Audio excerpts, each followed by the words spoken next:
Alhamdulillahi ala kulli hal.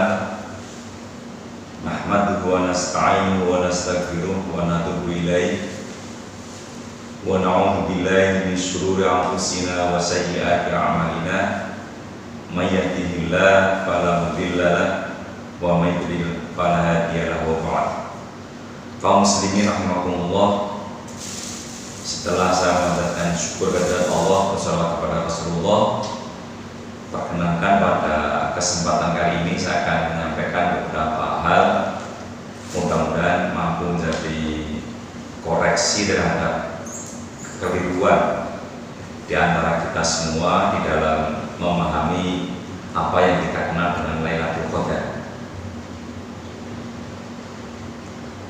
Ada beberapa hal yang nanti mungkin memang ada yang tidak sama dengan cara berpikir saya ini, dimana saya akan sebutkan misalnya bahwa kekeliruan kaum muslimin di dalam hal Lailatul Qadar ini, pertama adalah salah dalam berpandangan dan berkeyakinan. Salah dalam berpandangan dan berkeyakinan, di antaranya keyakinan sebagian orang bahwa Lailatul Qadar itu memiliki beberapa tanda yang dapat diraih. Lalu orang-orang ini menceritakan atau merakai cerita-cerita khurafat, takhayul. Misalnya pagi-pagi bercerita, tadi malam saya telah bisa melihat Lailatul Qadar. Ketika saya keluar dari rumah, ada cahaya yang begitu terang benderang di sebelah mana misalnya. Ini satu hal yang harus kita cermati, di mana jangan-jangan itu setan yang mengganggu kita. Oh begitu ya, setan kan bisa membentuk diri dengan bermacam-macam untuk mengelabui orang yang pikirannya tidak mendapatkan petunjuk dari Allah. Nanti akan kita lihat beberapa penjelasan dari Rasulullah SAW, juga dari para sahabat, bahwa pola pikir seperti itu tidak pernah terjadi di masa Rasulullah. Bahkan kalau kita perhatikan di dalam Fathul Bari, ya, Ibnu Hajar itu menyatakan bahwa hikmah disembunyikannya Lailatul Qadar, tanda-tanda misalnya, itu adalah agar timbul kesungguhan dalam mencarinya. Berbeda misalnya dengan ditentukan atau tandanya jelas gitu, maka kesungguh-sungguhan itu hanya terbatas pada malam tertentu. Jadi misalnya di musola kita ini pada malam 21 ada satu orang yang mengatakan bahwa pada malam itu paginya cerita, pada tadi malam saya sudah melihat Lailatul Qadar. Buktinya saya melihat cahaya di sebelah selatan musola, ada cahaya yang terang benderang naik ke atas. Sementara yang ngomong ini orang yang terpandang di musola itu. Maka akhirnya jamaah-jamaah yang lain, Lailatul Qadar sudah kelewat, gitu. Sehingga pada malam berikutnya sudah tidak ada semangat lagi. Nah, Ibnu Hajar itu menukil riwayat dari At-Tabari bahwa beliau rahimahullah memilih pendapat yang menyatakan bahwa semua tanda itu tidak harus terjadi, dan diraihnya Lailatul Qadar itu tidak disyaratkan harus dengan melihat atau mendengar sesuatu. Ini yang harus kita pegang, ya. Jadi kalau kita ingin meraih Lailatul Qadar, pokoknya menyemangatkan diri sejak awal Ramadan tanggal 1 sampai nanti pada akhir Ramadan, bersemangat terus. Karena memang Allah sendiri menyatakan bahwa inna anzalnahu fi lailatul qadar wa ma adraka ma lailatul qadar Lailatul Qadri khairum min alfi syahrin. Itu oleh Rasulullah dinyatakan bahwa Lailatul Qadar itu terdapat pada bulan Ramadan. Ramadan berapa? Nah, karena kita melihat dari keumuman, maka sudah tahun 1 sampai berakhir terus. Meskipun nanti akan kita ketemukan dalil-dalil yang menerangkan pada 10 hari terakhir. Tapi tanda-tanda yang seperti saya katakan tadi, misalnya melihat cahaya begini atau ada begini, ini nggak perlu kita tahu. Dalam hal dirahasiakannya Lailatul Qadar, itu terdapat bukti kebohongan orang yang beranggapan bahwa pada malam itu akan ada hal-hal yang dapat dilihat mata, apa yang tidak dapat terlihat pada seluruh malam yang lain. Jika pernyataan itu benar, tentu Lailatul Qadar itu akan tampak bagi setiap orang yang menghidupkan malam-malam selama setahun, utamanya pada malam Ramadan. Para sahabat itu tidak pernah mengisahkan, tidak pernah. Sahabat berkisah, tadi malam saya melihat Lailatul Qadar karena pada malam itu udara tidak bertiup begitu kencang. Saya melihatnya atau saya merasakannya enggak. Ini jadi supaya kita berhati-hati di dalam menyikapi, tapi yang terpenting bagaimana kita bisa bersungguh-sungguh ya, di dalam menyambut bulan Ramadan ini. Kemudian ada perkataan sebagian orang bahwa Lailatul Qadar itu sudah diangkat. Nah, ini kesalahan lagi. Ya, kesalahan kedua adalah perkataan sebagian orang yang menyatakan Lailatul Qadar sudah terangkat, sudah diangkat, sudah tidak ada lagi. Jadi adanya hanya pada masa Rasulullah. Nah, ini. Maka ada seorang ulama, ya, seorang ulama atau tokoh dari mazhab Syafi'i namanya Al-Mutawalli, di dalam kitabnya yang berjudul At-Tatimah telah menceritakan bahwa pernyataan itu berasal dari kaum Rafidhah, kaum Syiah. Jadi kaum Syiah itu menyatakan bahwa Lailatul Qadar sudah tidak ada. Sudah tidak ada. Nah, pandangan seperti ini juga keliru, ya, rusak dan kesalahan yang sangat-sangat buruk yang dilandasi pemahaman keliru terhadap sabda Rasulullah SAW ketika ada dua orang yang saling mengutuk pada Lailatul Qadar. Ya. Jadi sesungguhnya Lailatul Qadar itu sudah terangkat. Maknanya apa? Gitu? Maknanya apa? Sudah terangkat itu maknanya apa? Pendalilan yang mengatakan bahwa sudah terangkat itu berarti sudah tidak ada, itu salah. Karena apa? Para ulama mengatakan yang dimaksud kata terangkat, yaitu terangkat dari hatiku, hati Rasulullah. Sehingga aku lupa waktu pastinya apa, kapan. Karena apa? Sibuk dengan dua orang yang bertengkar tadi. Ini. Kemudian dikatakan juga maksud kata terangkat yaitu terangkat barokahnya pada tahun itu. Dan maksudnya bukanlah Lailatul Qadar itu diangkat sama sekali. Hal ini ditunjukkan oleh hadis yang dikeluarkan oleh Abdul Razak. Ya. Dia berkata, aku berkata kepada Abu Hurairah. Ini dari Abdullah bin Yahnus, ya.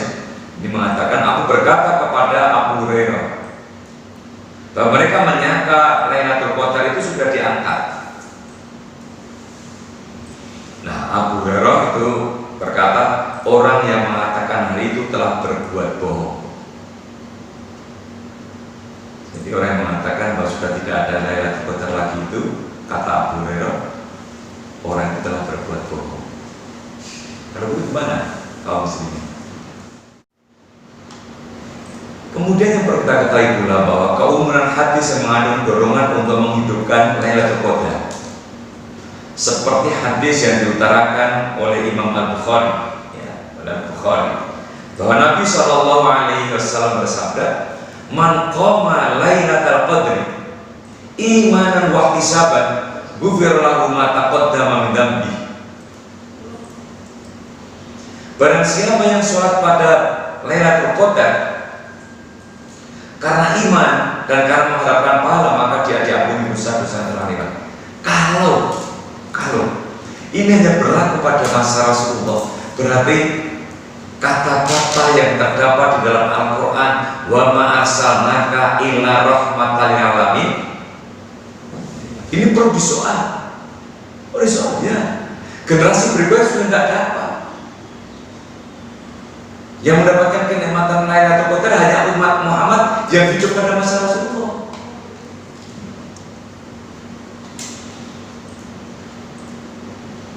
Kemudian Imam An-Nawawi yang mengatakan bahwa ketahuilah bahwa Lailatul Qadar itu tetap ada sepanjang tahun di bulan Ramadan.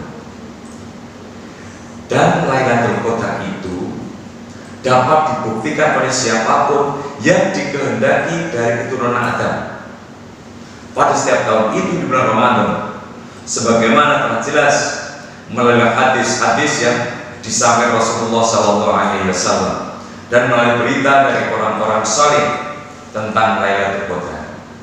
Penglihatan orang saleh tersebut tentang Lailatul Qadar tak bisa dihitung. Nah, ini kalimat yang akhir. Jadi Lailatul Qadar tetap ada, tidak hanya pada masa Rasulullah, tetapi juga tidak bisa kita ketahui 1, 2, 3, 2, 5, tidak. Kita tidak diberitahu seperti itu. Seperti yang pernah saya sampaikan,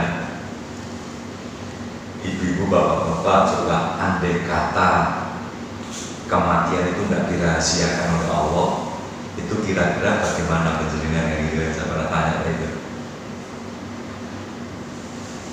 Bukankah Allah menyatakan dalam Al-Quran, Innallaha 'indahu 'ilmus sa'ah wa yunazzilul ghaibi wa ya'lamu ma fil arham wa ma tadri nafsun madza taksibu ghadan wa ma tadri nafsun ayyi ardin tamut innallaha 'alimun khabir, gitu kan? Satu di antaranya menyebutkan bahwa Innallaha 'indahu 'ilmus sa'ah, sesungguhnya hanya Allah yang tahu kapan datangnya kiamat, baik kiamat kubro maupun sugro, termasuk kematian.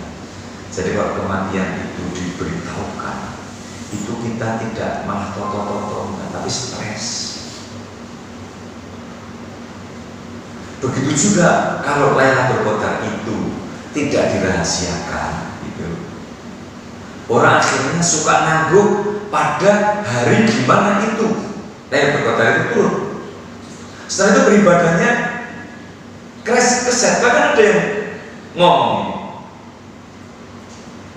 saat tadi malam sudah dapat Lailatul Qadar, nilainya sudah sama dengan 1000 bulan, maka saya akan cuti, tidak sholat, tidak puasa, tidak baca Quran selama 1 tahun. Sementara saya tahu mati saya masih 5 tahun lagi. Coba gimana?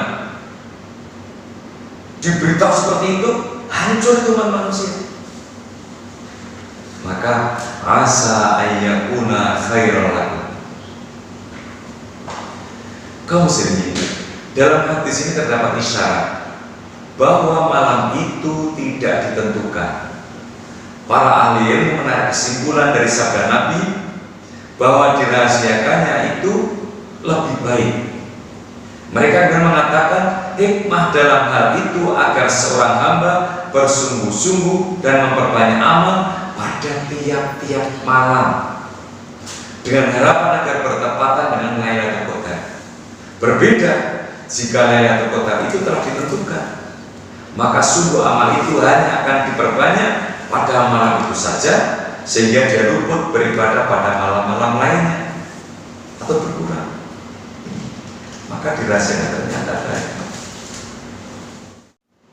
Nah, artinya apa? Dari hal yang sudah saya sampaikan tadi, dapat kita ketahui bahwa kekeliruan orang-orang dalam giatnya mereka sholat secara khusus atau beribadah secara umum pada malam ke-27 misalnya, dengan memastikan atau seakan-akan memastikan misalnya bahwa malam itu adalah malam yang benar-benar turunnya Lailatul Qadar, maka kemudian meninggalkan sholat dan tidak bersungguh-sungguh pada malam lainnya, ini justru akan merugikan. Kekeliruan ini kaum muslimin, beribadah meskipun kita ini nanggur malam kemudian itu, tapi jangan kemudian kita menyiksa diri, ya, menyiksa diri. Kan yang namanya Lailatul Qadar itu banyak dijelaskan sejak malam sampai berakhirnya malam. Jadi begitu masuk maghrib sampai kepada subuh ya sudah. Oh tadi sudah bisa baca Quran. Bukan berarti saya maafin, saya ngendor-ngendor ini ya. Tapi jangan kemudian menyiksa diri malah. Jangan.